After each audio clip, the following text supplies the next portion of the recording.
Hello students, आज हम देखेंगे नीट 2025 के जो सॉल्यूशंस है केमिस्ट्री के। ठीक है, तो देखो क्वेश्चन नंबर 51 यहाँ पे हमारे पास है। Which of the following are paramagnetic. ठीक है, तो देखो यहाँ पे हमारे पास है निकिल का कंपाउंड। ठीक है, इन्हें बताना है कौन सा पैरामैग्नेटिक है। ठीक है, तो देखो पैरामैग्नेटिक के लिए हम चेक करेंगे किसमें नंबर ऑफ इलेक्ट्रॉन्स अनपेयर्ड है। ठीक है, अगर अनपेयर्ड इलेक्ट्रॉन्स होते हैं तो ऐसे कंपाउंड्स पैरामैग्नेटिक होते हैं। ठीक है, पैरामैग्नेटिक।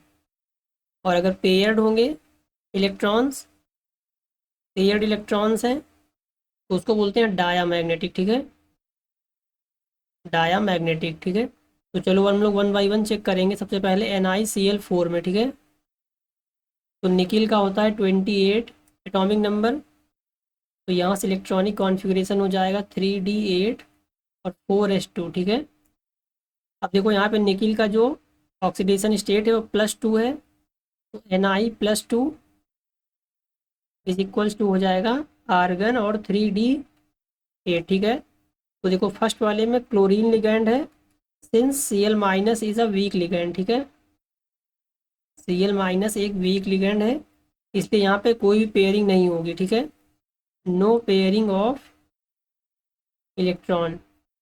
तो ये हम लोग बता सकते हैं वैलेंस बॉन्ड थ्योरी से हम लोग ड्रॉ करते हैं इलेक्ट्रॉन्स इस तरह से। ठीक है, ये 1 2 3 4 5 6 7 8। ठीक है, देखो यहाँ पे दो इलेक्ट्रॉन्स अनपेयर्ड हैं, तो ये पहला कंपाउंड हो गया, फर्स्ट वाला है ये पैरामैग्नेटिक। ठीक है, पैरामैग्नेटिक। ठीक है, अब देखो बी में NiCO4। ठीक है, यहाँ पे ऑक्सीडेशन स्टेट 0 है, लेकिन ये जो कोबाल्ट है, सॉरी ये जो कार्बोनिल लिगैंड है CO, कार्बोनिल लिगैंड ये स्ट्रॉन्ग लिगैंड होता है, तो यहाँ पे पेयरिंग होगी, तो सभी इलेक्ट्रॉन्स पेयर्ड होंगे। ठीक है, तो बी वाला हो गया डायामैग्नेटिक।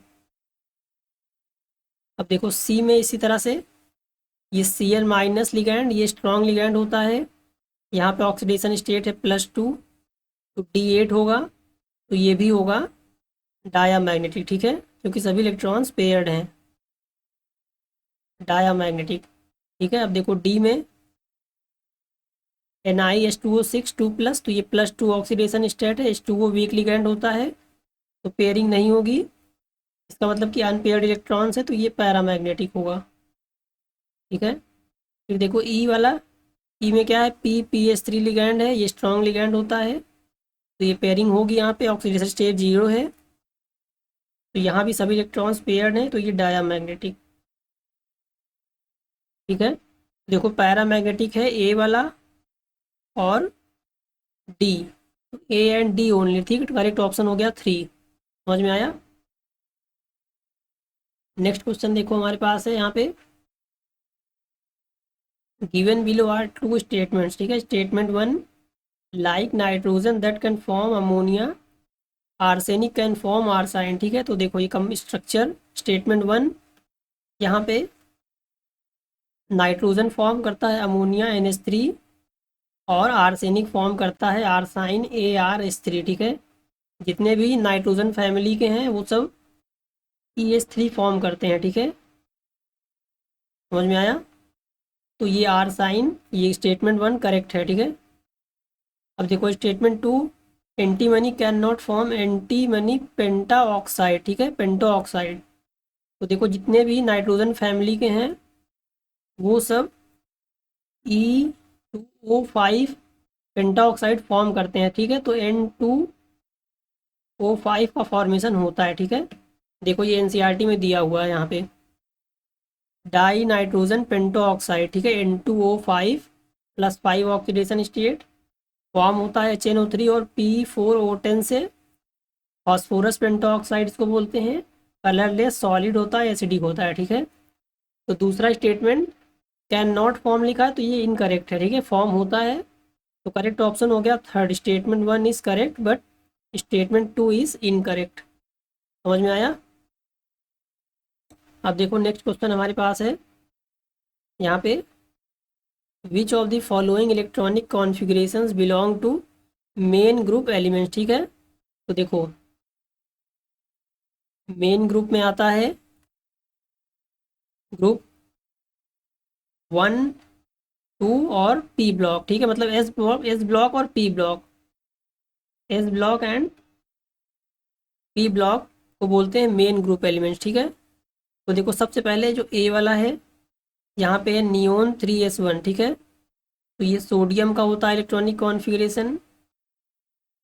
बी वाला देखो आर्गन 3d3 4s2, ये डी ब्लॉक का है, ये वनैडियम ये डी ब्लॉक का है, ठीक है, डी ब्लॉक। ये पहला वाला सोडियम एस ब्लॉक का है, मतलब ये मेन ग्रुप का है। फिर देखो सी, यहाँ पे क्रिप्टन 4d10 5s2 और 5p5, ये आयोडीन है, ये है पी ब्लॉक का, ठीक है। फिर देखो डी 3d10 और 4s1, ये होता है कॉपर का, ठीक है, तो ये भी होता है डी ब्लॉक का। उसके बाद देखो ई वाला हमारे पास है, यहाँ पे है 62 7s2 और 5f0, ये है एफ ब्लॉक का, ठीक है। तो देखो एस और पी ब्लॉक में है सिर्फ ए और सी, ठीक है, तो करेक्ट ऑप्शन हो गया सेकंड वाला, ठीक है, A and C only belongs to main group element. समझ में आया। उसके बाद देखो नेक्स्ट क्वेश्चन हमारे पास है यहाँ पे, Dalton atomic theory could not explain which of the following, ठीक है, जो डाल्टन की एटॉमिक थ्योरी थी वो law of conservation of mass को एक्सप्लेन करती है, ठीक है, लॉ ऑफ कांस्टेंट प्रोपोर्शन को भी एक्सप्लेन करती है, लॉ ऑफ मल्टीपल प्रोपोर्शन को भी एक्सप्लेन करती है, लॉ ऑफ गैसेस वॉल्यूम को एक्सप्लेन नहीं करती, ठीक है, तो कुड नॉट एक्सप्लेन बताना था, तो करेक्ट ऑप्शन हो गया 4, ठीक है, समझ में आया। यहाँ पे देखो consider the following compounds KO2 H2O2 H2SO4, the oxidation state of underlined element in them are, ठीक है, जो अंडरलाइंड है पोटेशियम ऑक्सीजन और सल्फर, इनका बताना है ऑक्सीडेशन स्टेट क्या होगा, ठीक है। तो देखो फर्स्ट में हमारे पास है KO2, ठीक है, ये एक सुपर ऑक्साइड है, सुपर ऑक्साइड, ठीक है, तो सुपर ऑक्साइड में जो ऑक्सीडेशन स्टेट होता है ऑक्सीजन का सुपर ऑक्साइड में वो होता है -1/2, ठीक है, तो पोटेशियम का x plus 2 times -1/2 is equals to 0, तो यहाँ से x इज इक्वल्स टू आ जाएगा +1, ठीक है, तो पोटेशियम का ऑक्सीडेशन स्टेट हो गया +1, समझ में आया। उसके बाद देखो सेकंड H2O2, ये एक पर ऑक्साइड है, ठीक है, ये पर ऑक्साइड है, ठीक है, बताना है यहाँ पे ऑक्सीजन का ऑक्सीडेशन स्टेट, तो देखो हाइड्रोजन का होता है +1, तो 2 इंटू +1 फिर +2 ऑक्सीजन का x इज इक्वल्स टू 0, ठीक है, तो देखो यहाँ से आया 2x इज इक्वल्स टू -2, तो x इज इक्वल्स टू हो गया -2/2 इज इक्वल्स टू -1, ठीक है, तो पर ऑक्साइड में ऑक्सीजन का ऑक्सीडेशन स्टेट होता है -1, ठीक है।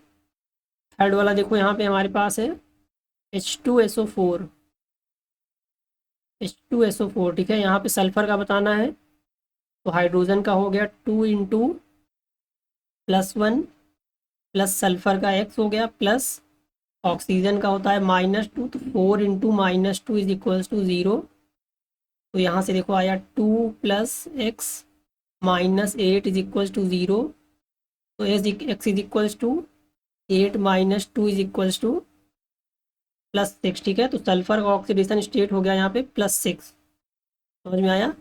तो करेक्ट ऑप्शन देखो होगा +1 -1 +6, तो करेक्ट ऑप्शन हो गया फर्स्ट वाला, ठीक, समझ में आया।